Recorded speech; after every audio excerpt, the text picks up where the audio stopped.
Hello there! Today I will be reacting to one of my favorite historical figure, Napoleon Bonaparte, the Napoleonic Wars in OverSimplified. This is the first part, guys. Then we're gonna check out the second part in about a week or so. And yeah, if you like this, if you like Napoleon as much as I do, maybe we can start to do more reaction into his battles, his life story, his amazing expeditions, and yeah, all the good stuff. But yeah, let's check out the video right now. This video was made possible by NordVPN. Stay safe online by clicking the link below and get a huge discount off a 2-year plan with a risk-free 30-day money-back guarantee. Also, why not grab yourself a character pin of the little corporal himself before they sell out? And big shout out to the patrons. Head on over to learn about benefits such as Discord access and maybe even a little behind the scenes content. Okay, Mrs. Bonaparte, this is it. One last push and we're done. Congratulations, it's a general. Oh, and here comes the rest of the army now. Did you just say the rest of the army?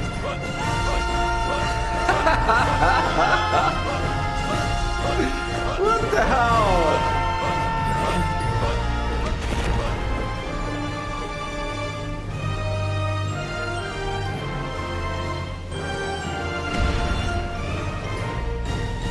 My God, that was so cool, such an History intro. is full of great conquerors. And I just want to say, did you know that it was a myth that it was so short? It was actually, if I'm not mistaken, it was 1 meter and 70, 170 centimeters tall.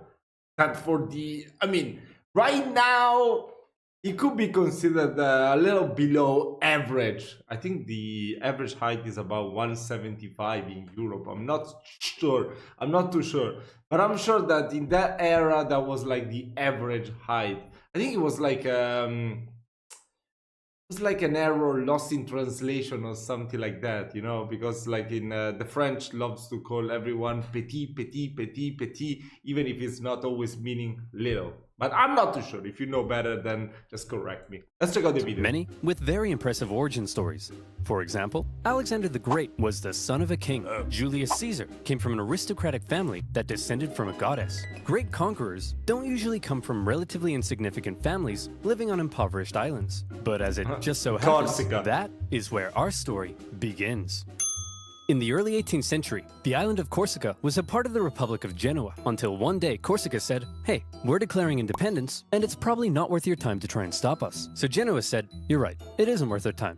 Hey France, you want to buy this island?" And France said, "Sure thing."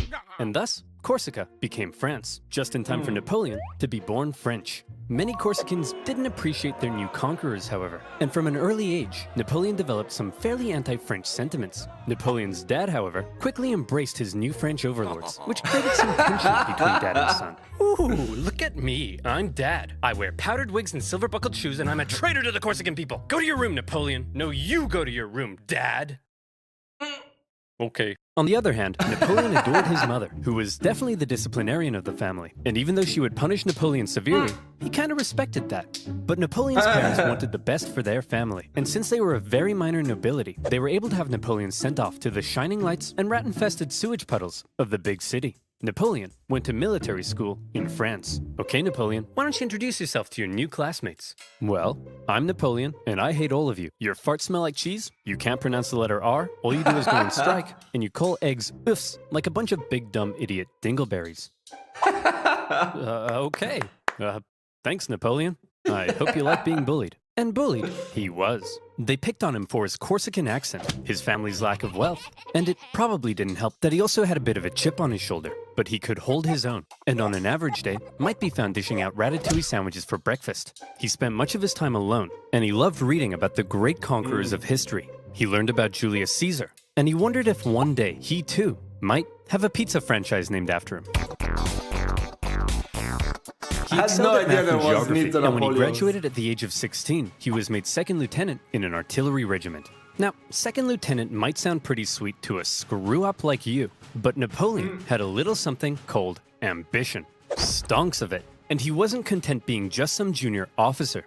He wanted to rise the ranks. Unfortunately for him, that would be a little difficult. Well, Napoleon, I've reviewed your application. It's clear you're very skilled and would be a perfect fit for the promotion.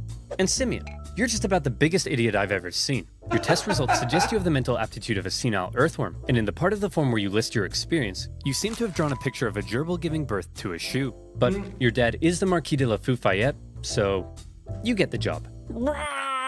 French society was just too closed off. Positions were handed out based on nobility, not talent, and the young Napoleon probably felt stuck. Wouldn't it be nice if, say, a revolution came along and changed all of that? Well, what are the chances? The French Revolution is here. Bastille toppling, head chopping, king popping. The revolution promised to do away with the old social hierarchy and make everyone Wait, let me see again. king popping. The revolution promised to do away with the old First estate clergy, second estate nobility, third estate peasantry, middle class everyone social else. hierarchy and make everyone a little more equal. Napoleon may not have cared much for the violent mobs, but if it meant he could rise the ranks, he was in. He began fighting to defend the revolution. He put down a he became a Jacobin, or how you call it in English. And that's something that haunted him for a long time. British-sponsored counter-revolution in Toulon and got promoted. He put down a royalist uprising in Paris and got promoted. And as his military prowess became more recognized, he was even given his very own army. It was astonishing progress for such a young man of humble origins, and Napoleon's wildest dreams were coming true. But Napoleon also believed he could increase his social status if he married an older rich lady. And so around this time, Napoleon went on the prowl.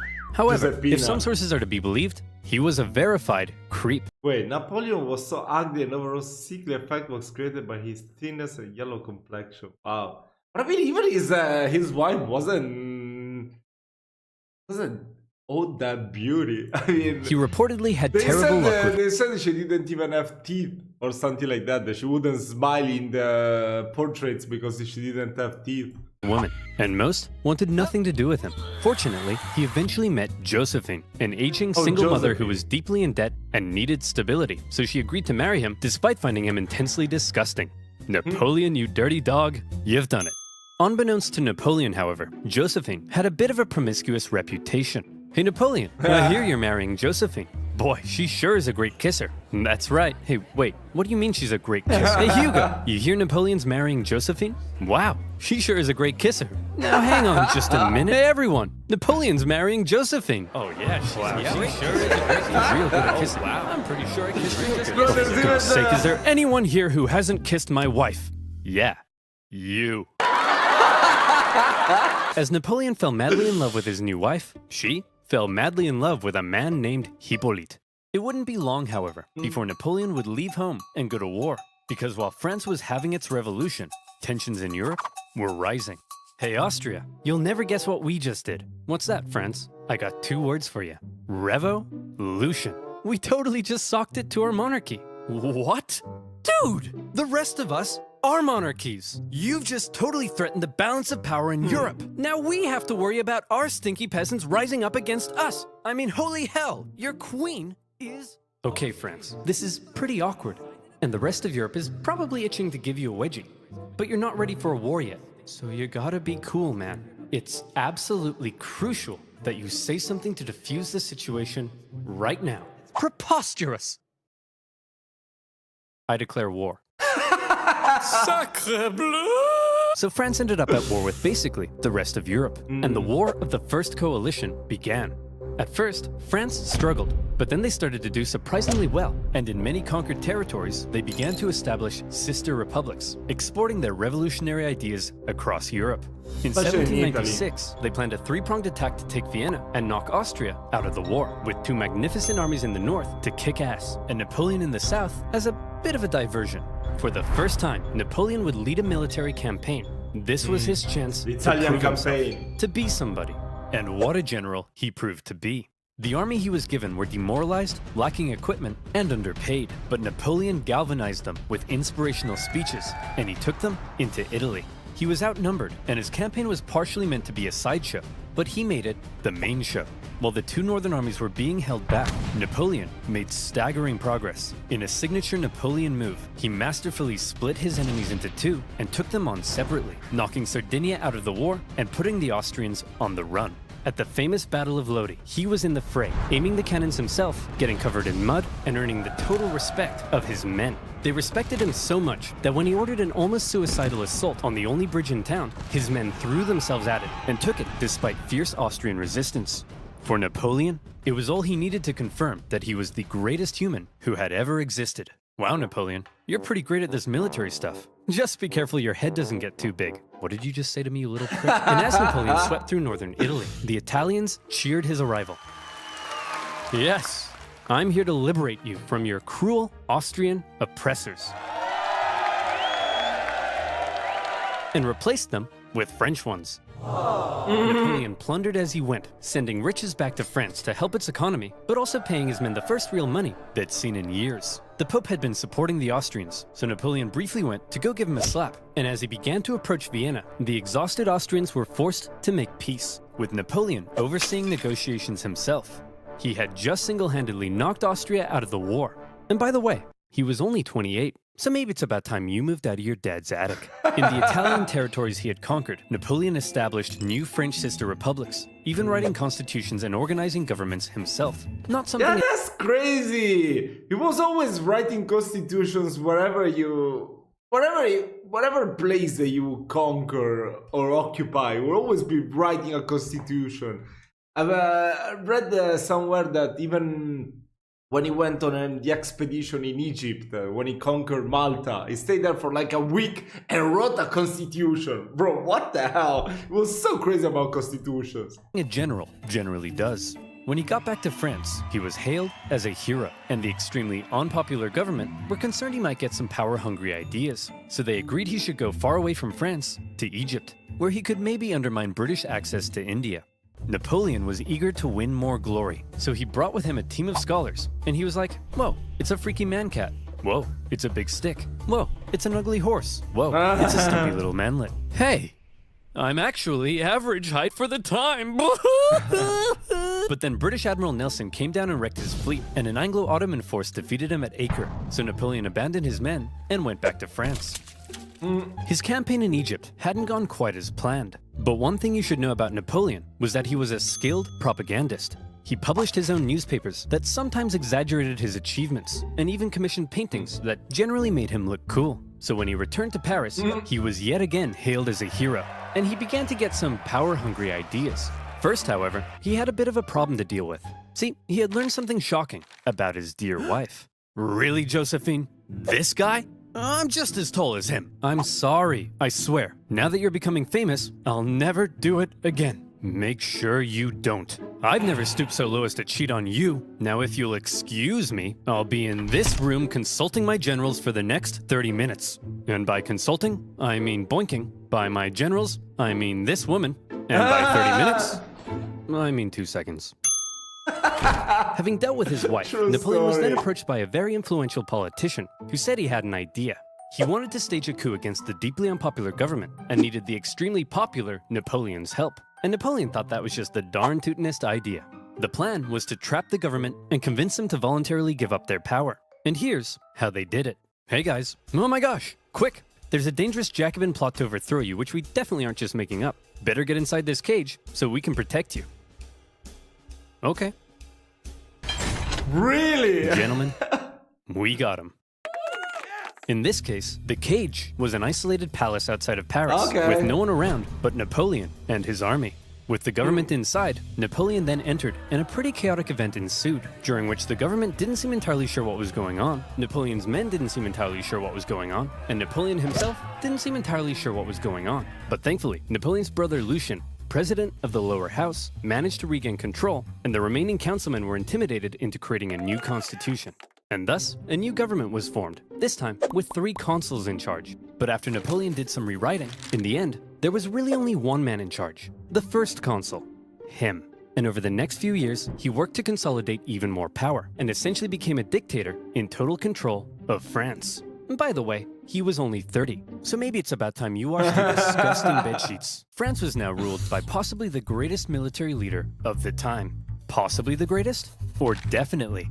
Well, now is his chance to prove it. See, back when Napoleon was still in Egypt, being Indiana Jones. Back home, France was in France, being France. They had conquered even more territory, and they were like, hey Piedmont, you get revolutionary ideals. Hey Switzerland, you get revolutionary ideals. And Rome, you get revolutionary ideals. Everybody gets revolutionary Oh, hey guys, nice sledgehammers. And Naples, very cool nail gun. You guys here to get some revolutionary ideas? As France was still spreading the revolution, and with Napoleon busy in Egypt, the European powers felt the time was right for round 2, and the War of the Second Coalition began. And this time, their big bad boy buddy Russia was here to bang some French boys back to Bordeaux. And bang them, they did. France got blasted. But then Russia pulled out after stalling in Switzerland, and now that Napoleon was in charge of the country, he was ready to start blasting right back. He took command of the Army of the Reserve, and he brought the fight to the Austrians. Now, there are many traits that made Napoleon a great military leader. I already mentioned one of them, how he was one of the boys and commanded the total loyalty of his men. But now we see a second reason, the element of surprise. In 1800, Napoleon moved to Geneva, and it looked like he was probably going to take on the Austrian forces in Germany. There's no way he'd be crazy enough to move his entire army south through the Alps as a surprise attack on the Austrians besieging Genoa. Oh, Napoleon's moving his entire army south through the Alps as a surprise attack on the Austrians besieging Genoa. Napoleon's crossing of the Alps is legendary, and you may have seen one of the most famous paintings of the general, popping a sick wheelie on his majestic stallion, surrounded by dangerous mountain terrain. Of course, in real life, he made the crossing on a depressed mule. But that's not as cool. When he emerged in Italy, the Austrians expected him to come break their siege, but Napoleon went for their supply It's okay. In my mind, he did it with that beautiful white stallion. line near Milan, forcing the Austrians to meet Napoleon head-on at the famous Battle of Marengo. The Austrians initially clobbered the outnumbered French, and they were like, hooray, we won. But then a few hours later, Napoleon showed up again with an even bigger army, and he clobbered them right back. Holy cow, this tiny little fun-sized French guy is running rings around us. Hey! I'm average height for the ton, you jerk! Then, after General Mauro's victory at Hohenlinden, Vienna was exposed, and the Austrians again sued for peace. Just like the War of the First Coalition, the Second Coalition ended in another French victory. But in many ways, they both felt more like Napoleon victories. Only the UK remained at war with Napoleon, and they were using their powerful navy to blockade French ports and were even seizing the cargoes of neutral ships. Obviously, everyone else got pretty pissed off. Where have you seen that? Where have you seen that? Banning someone's goods. Where have you seen that? Tell me. Let me know. That the British were interfering with their trade. So in response, they formed a league, and they embargoed the UK right back. Neutral countries protecting their own interests? That's offensive. So Britain went to Copenhagen and blew a bunch of stuff up, and the league disbanded. But because the UK's economy was pretty bust, they decided to sign a treaty with France in 1802. For the first time in a long time, Europe was at peace. Congratulations, sire. You've achieved peace. Yes, Pierre, but not for long. I still don't trust those dirty Brits. Did you hear they've been calling me the Bony Man? What does that even mean? Keep an eye on them, would you? I can't, sire. Why not? Because they use NordVPN. How would you like to spend 12 hours a day on your favorite website ever without the fear of your data being stolen? Then you need NordVPN. NordVPN has thousands of secure servers in 59 countries, allowing you to safely surf the net at the fastest possible speed, while staying away from online threats, thanks to the anti-malware tool, CyberSec. NordVPN comes with a 30-day money-back guarantee, and now you can take advantage of their new password manager, NordPass, and new encrypted cloud storage solution, NordLocker. NordVPN lets you search for better deals in other territories, and unlock content not available in your country, like some oversimplified videos, for example. It's incredibly easy to use. With just a click of a button, you can head up to Canada and watch some sweet Canadian TV, just like that. Go to nordvpn.com/oversimplified to get a 2-year plan plus 1 additional month with a huge discount. That's nordvpn.com/oversimplified. And as always, you'll be supporting my channel. So thank you. Now where were we?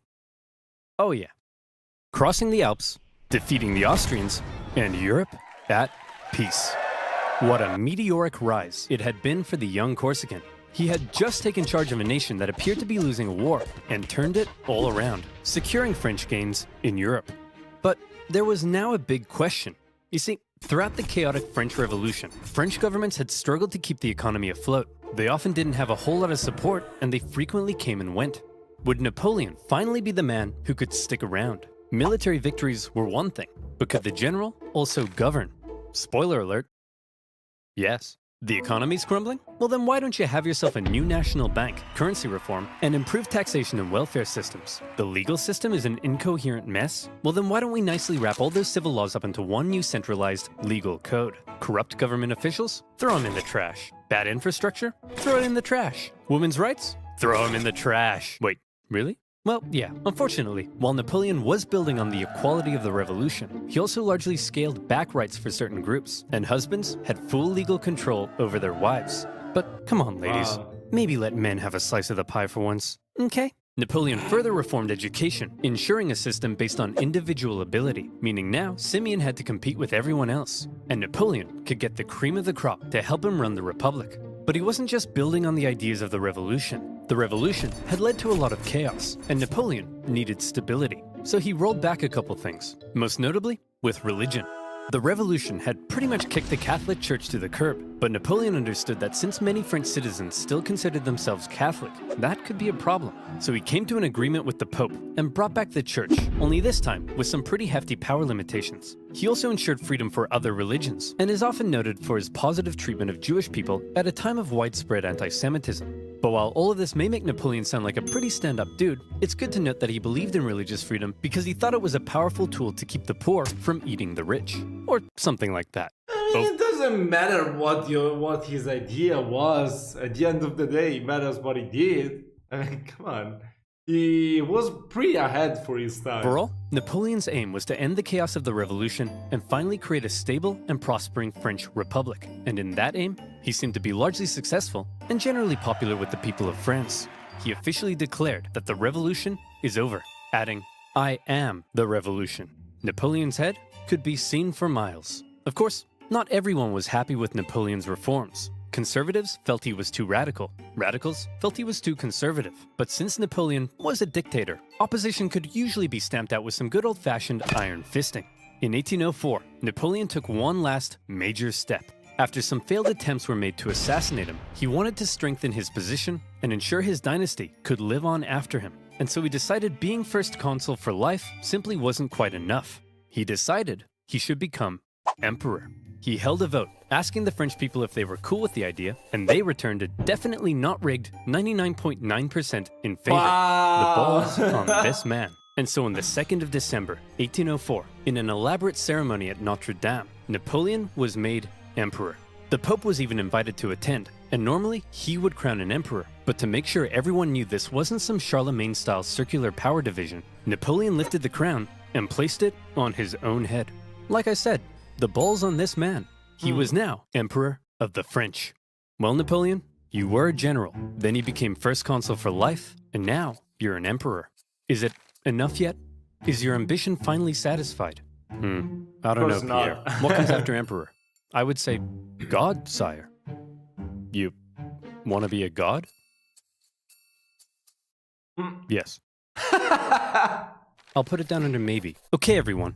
What the hell is going on? This Corsican guy showed up out of nowhere, and he's kicking our ass. He's exporting the ideas of the French Revolution wherever he goes, and he just declared himself King of Italy and Emperor. He can't do that. I'm the Emperor. Oh, hey, fellow monarchs. I see you're having a monarch party. My invite must have got lost in the mail. I'll just set up a spot right here. Wow. You don't belong here, Napoleon. We're coming to take you down. I'd like to see you try. Oh, I'm so scared I just pooed my pants. Hey everyone, I just pooed my pants.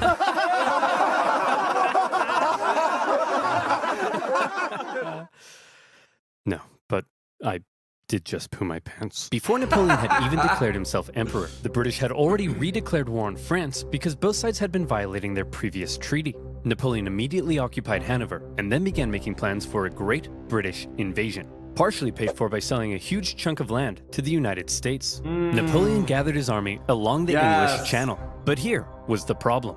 While Napoleon's powerful army would almost certainly obliterate the British on land, there was very little chance he'd actually make it across the Channel, because Britannia ruled the waves. This power dynamic would keep the two traditional enemies from engaging in much real direct combat throughout the Napoleonic Wars. However, the British had something else up their sleeve: copious amounts of money.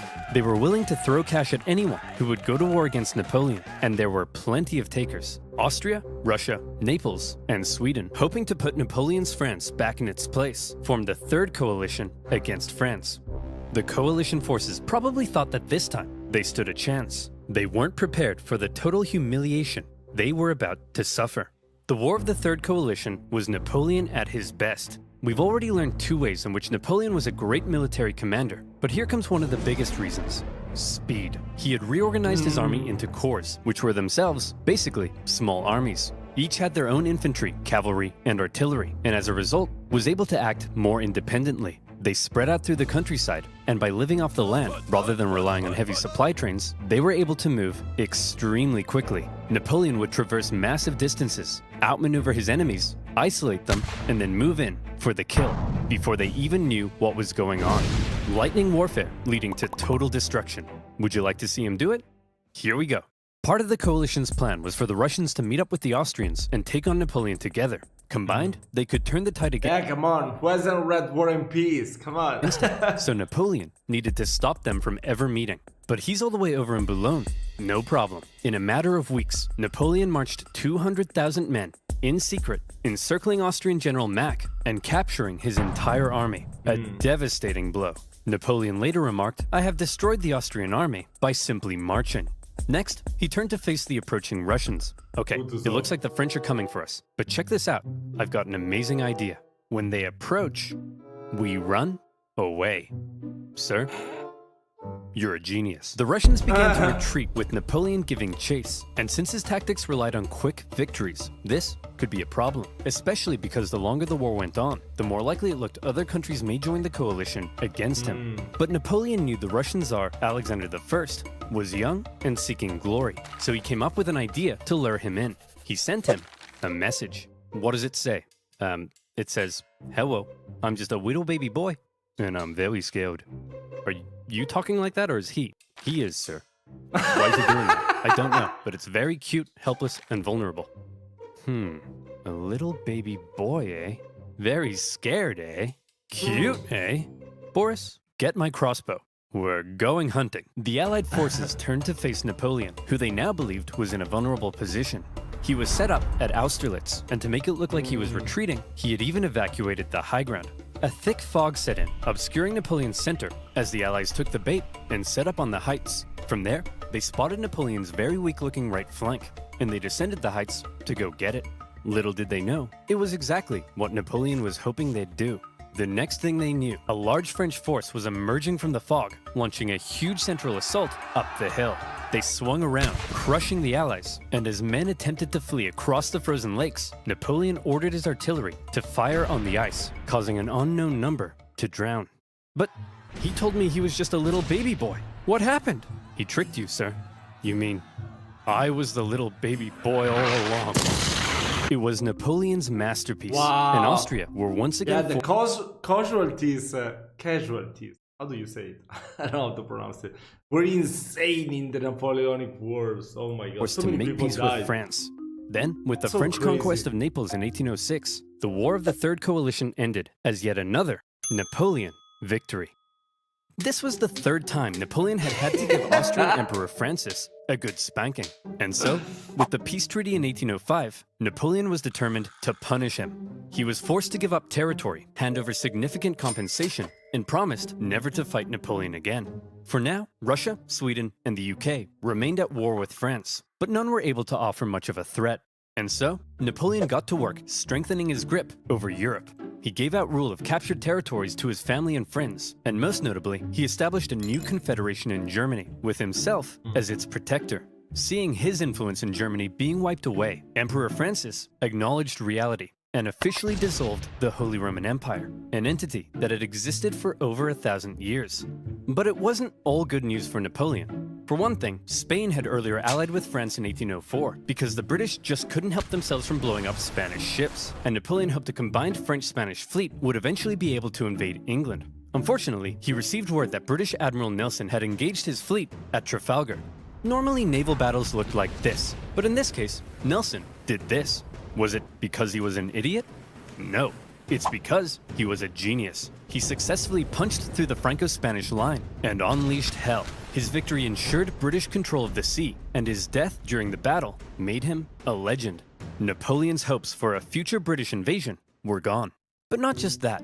Napoleon was also hoping to secure peace on the continent, but that wasn't looking likely because the Prussian king was under pressure from his wife.